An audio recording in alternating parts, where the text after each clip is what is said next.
प्रधानमंत्री जॉनसन की बहुत महत्वपूर्ण भूमिका रही है। इस समय जब भारत अपनी आजादी का अमृत महोत्सव मना रहा है, प्रधानमंत्री बोरिस जॉनसन का यहां आना अपने आप में एक ऐतिहासिक पल है। और कल तो पूरे भारत ने देखा है कि आपने अपनी भारत यात्रा का शुभारंभ साबरमती आश्रम में महात्मा गांधी को श्रद्धा सुमन अर्पित करके किया।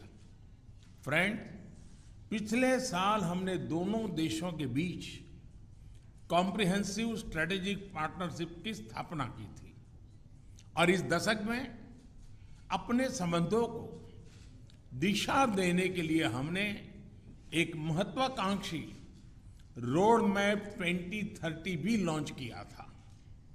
आज की हमारी बातचीत में हमने इस रोड मैप में हुई प्रगति को रिव्यू भी किया और आगामी समय के लिए कुछ लक्ष्य भी तय किए। फ्री ट्रेड एग्रीमेंट के विषय पर दोनों देशों की टीम्स काम कर रही है।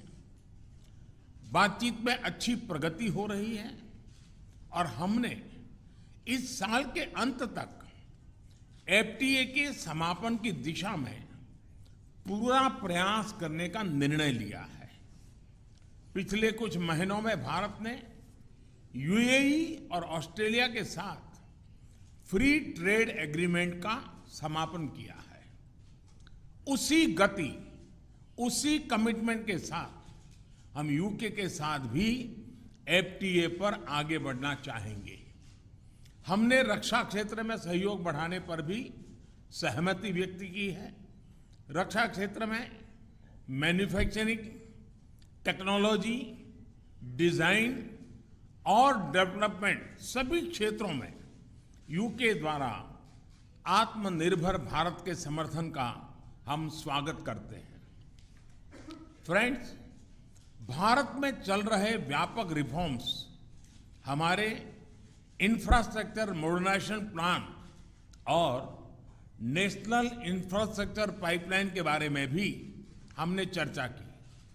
हम यूके की कंपनियों द्वारा भारत में बढ़ते निवेश का स्वागत करते हैं और इसका एक उत्तम उदाहरण हमें कल गुजरात में हालोल में देखने को मिला। यूके में रहने वाले 1.6 मिलियन भारतीय मूल के लोग समाज और अर्थव्यवस्था के हर क्षेत्र में सकारात्मक योगदान कर रहे हैं। हमें उनकी उपलब्धियों पर गर्व है और इस जीवंत सेतु को हम और मजबूत करना चाहते हैं। इस दिशा में प्रधानमंत्री जॉनसन ने निजी रूप से बहुत योगदान किया है। इसके लिए मैं उनका अभिनंदन करता हूं। फ्रेंड्स, हमने ग्लासगो में आयोजित COP26 में लिए गए संकल्पों को पूर्ण करने के लिए अपनी प्रतिबद्धता जताई। आज हमने अपने क्लाइमेट और एनर्जी पार्टनरशिप को और अधिक गहन करने का निर्णय लिया। हम यूके को भारत के नेशनल हाइड्रोजन मिशन में शामिल होने के लिए आमंत्रित करते हैं और हमारे बीच स्ट्रेटेजिक टेक डायलॉग की स्थापना का मैं हृदय से स्वागत करता हूं।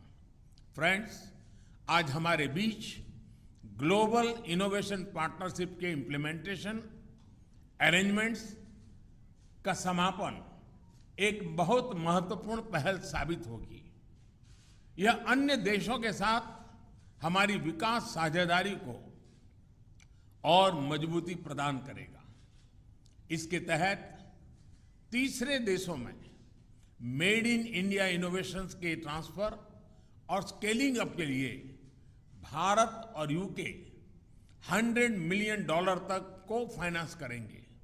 इनसे सस्टेनेबल डेवलपमेंट गोल्स की प्राप्ति में और क्लाइमेट चेंज से निपटने के प्रयासों में भी मदद मिलेगी।